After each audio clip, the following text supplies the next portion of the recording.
beleza? Meu nome é Gabriel Araponga e esse é o Medicina Resumida.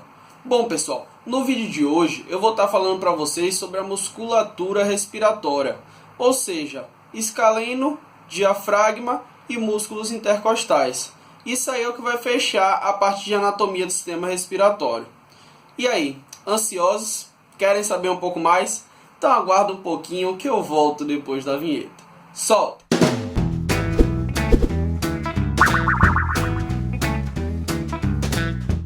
Então, galera, só para situar vocês no assunto, os músculos da respiração são os escalenos, que são divididos em anterior, médio e posterior, os intercostais, que são divididos em externos e internos, e o diafragma, que é o principal de todos.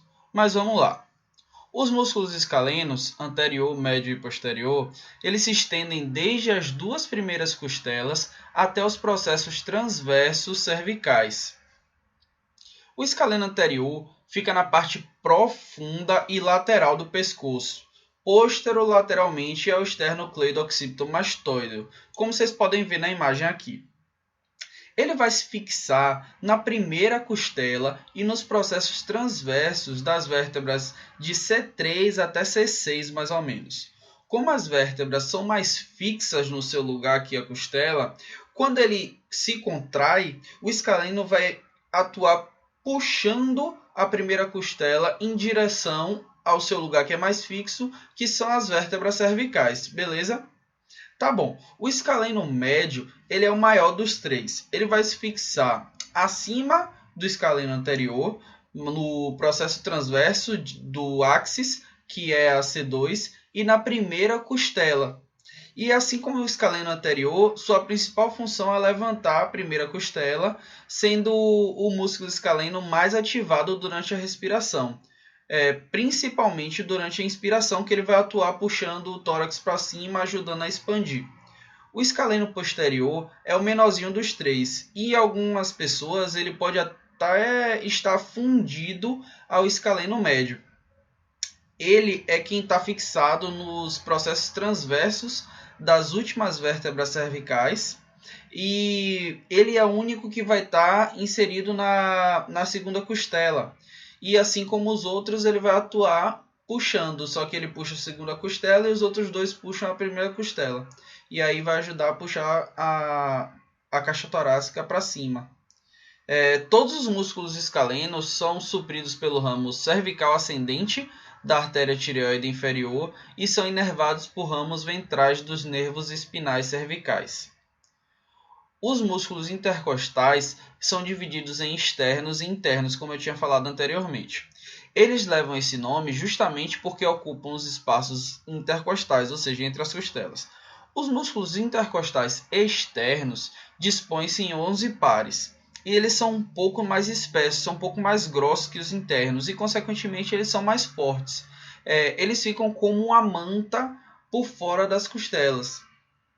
Já os músculos intercostais internos também têm 11 pares, mas essa manta é mais interna que o dos intercostais externos. E vale ressaltar que as fibras dos músculos intercostais internos formam quase um ângulo reto com as fibras dos músculos intercostais externos. Ou seja, isso prova que eles têm funções antagônicas. Enquanto os intercostais externos atuam para abrir a caixa torácica, os músculos intercostais internos atuam para fechar a caixa torácica. Como eu tinha falado dos escalenos, que eles têm a função de puxar a caixa torácica para cima, para expandir, e eles atuam na inspiração, logo, já que os músculos intercostais externos atuam abrindo a caixa torácica, eles atuam na inspiração, e os músculos intercostais internos atuam fechando a caixa torácica, eles atuam na expiração. Ambos os intercostais são inervados pelos nervos intercostais adjacentes e são irrigados pelas artérias intercostais. O diafragma é uma faixa de músculo junto com tendões que se encontra fixada na abertura inferior do tórax, formando o seu assoalho, formando o piso do tórax. E é ele que divide o tronco em tórax e abdômen. Ele é plano no meio e convexo nas pontas, formando as cúpulas, que são as famosas cúpulas diafragmáticas. A cúpula direita é mais alta que a cúpula esquerda. Isso acontece porque embaixo dela tem um fígado que tem uma consistência mais firme que o estômago, que é quem está na esquerda. O diafragma possui ainda algumas aberturas, por onde passam estruturas importantíssimas, como a veia cava inferior, que sobe para chegar no átrio direito. A parte torácica da aorta descendente passa por trás do diafragma, originando a parte abdominal da aorta descendente. O esôfago passa bem no meio do diafragma para desembocar no estômago. E também outras estruturas passam do tórax para o abdômen pelo diafragma, que é o caso dos nervos vago, frênico, subcostal, esplâncnicos, torácicos, os troncos simpáticos, o ducto torácico, as artérias epigástricas superiores direita e esquerda, a veia hemiásgos e a hemiásgos acessória, enfim. A superfície diafragmática ela faz relação com 3 membranas serosas. A pleura direita e esquerda, que vai estar separando o diafragma da base do pulmão correspondente. A pleura direita é separada do pulmão direito, a esquerda do pulmão esquerdo, óbvio. E o pericárdio, que vai estar separando o diafragma do coração. Sendo que na região de contato com o pericárdio, do diafragma com o pericárdio, forma o chamado platô cardíaco, que é uma leve depressão no diafragma.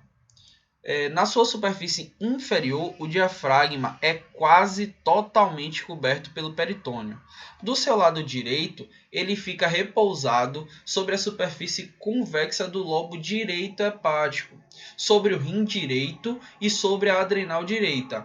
Já do lado esquerdo, ele vai ficar sobre o lobo esquerdo hepático, sobre o fundo gástrico, o baço, o rim esquerdo e a adrenal esquerda. O diafragma recebe seu suprimento sanguíneo das artérias intercostais inferiores, das artérias subcostais e das artérias frênicas. E essas artérias se anastomosam, garantindo um bom aporte sanguíneo para esse músculo. A drenagem venosa fica a cargo das veias frênicas, que desembocam ou diretamente na veia cava inferior ou indiretamente, passando primeiro pela veia renal ou pela veia suprarrenal. A inervação motora do diafragma fica por conta dos nervos frênicos. Já a parte sensitiva é responsabilidade dos nervos intercostais inferiores. Quanto à anatomia da respiração, a primeira coisa que a gente tem que pôr na cabeça é que a respiração é um processo abdominal e torácico e é um processo altamente coordenado. Dos músculos da respiração, o diafragma é o mais importante, porque ele é o principal músculo da inspiração, sendo responsável por até 2/3 da respiração silenciosa ou a respiração calma. Os músculos intercostais externos são mais ativos na inspiração e os intercostais internos mais ativos na expiração, ressaltando que eles são mais fraquinhos. Já os escalenos são mais ativos na inspiração, que eles atuam puxando as primeiras costelas para cima, expandindo o tórax. Quando os músculos expandem as paredes torácicas para todos os lados, como eu tinha falado, para cima, para os lados e o diafragma para baixo, a pressão negativa dentro do espaço pleura fica menor ainda, e isso puxa o ar que está lá fora para dentro dos pulmões.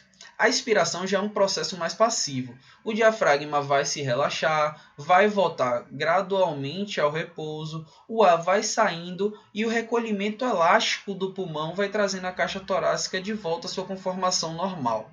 Durante a inspiração, as costelas mais inferiores estão fixas e a contração do diafragma empurra o centro tendíneo, que é o meio dele, é um tendão que tem no meio, para baixo.